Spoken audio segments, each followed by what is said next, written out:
In this chapter, we're going to look at surround sound. I'll try to get you past a couple of the common stumbling blocks so that you can begin experimenting with surround sound on your own.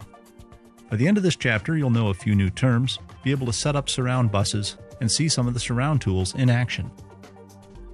There's nothing magical about surround sound, it's just more complex because you've got more channels. Most of the terms in surround sound are fairly easy, like left, right, and center. But one term in particular can trip people up. It's the LFE, which stands for low frequency effects. It's the subwoofer channel, and it's also the 0.1 in 5.1. Now the first thing that you'll need is to set up the output buses. Open the VST connections and add an output.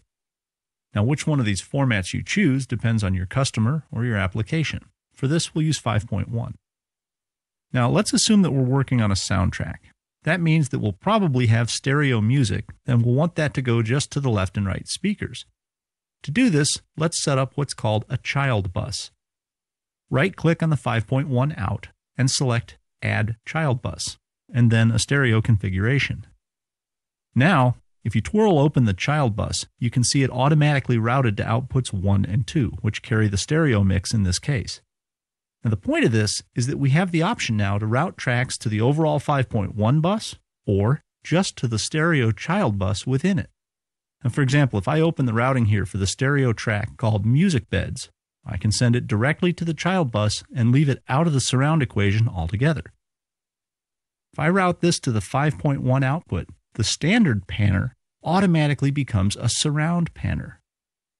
The meter on the left side shows the input level, and the meters on the right side the various output levels. And the dot is the source of your sound. This is where you'll hear the sound effects coming from in the theater.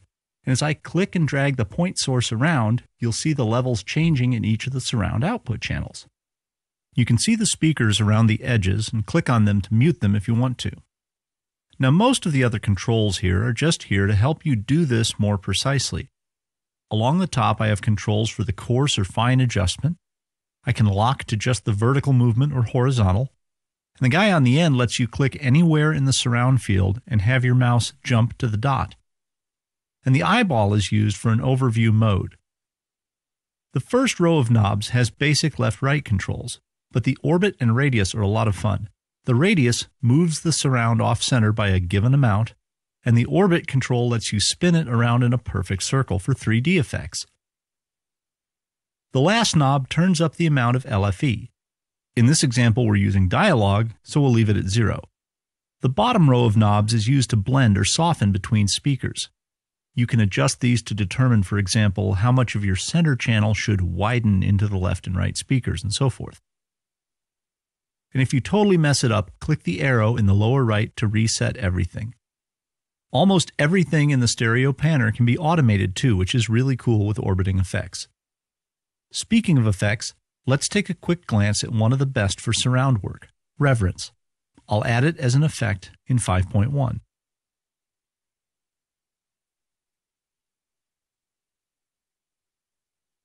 Now let me send some of the surround effect to it. And notice that it's automatically configured for 6 audio channels. And since reverence is a convolution reverb, it provides hyper-realistic surround sound modeling, perfect for Foley work and soundtracks. The last thing we need to look at is the Mix Convert plugin. Now we touched on this in an earlier chapter. Open the control room pane and press the last button on the Speakers tab to call up Mix Convert. To review, the point of Mix Convert is to help with downmixing to a smaller number of output channels. If you think about a traditional mixdown, it's the same idea. You start with a 24-track recording, but you have to listen to it on a stereo CD, so you mix down from 24 to 2. Well, this is the same idea. We need to downmix from 5.1 to 2. Just like a traditional mixdown session, this requires some artistic input to get the mix to sound right. And just to be clear, if you have a 5.1 project but you're outputting to a 5.1 file, you do not need Mix Convert at all. You only use Mix Convert when your output format has fewer channels than your project. So 5.1 to stereo or stereo to mono and so forth. Okay, let's think about the traditional mixdown again. If we were going from a 24-track project to a stereo master, you'd have to balance 24 faders against each other while setting up the mix. Well, Mix Convert breaks it down into 3 faders, one for each of the major surround sound components. Use the 3 faders in the center to balance how much of each dimension you want included in your downmix.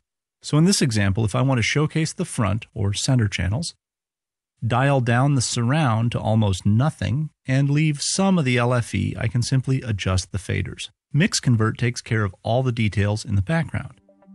You have solo buttons at each end of each fader so that you can solo the input of that element and then solo its output. You also have the option to listen to that signal on your front speakers, which makes sense since that's the same way that the end listener will hear them after the downmix. You can also use the gray triangles to solo individual speakers. This lets you hear exactly what's coming from or going to any given channel. Now let's move on to our last chapter and look at a few more tips and tricks.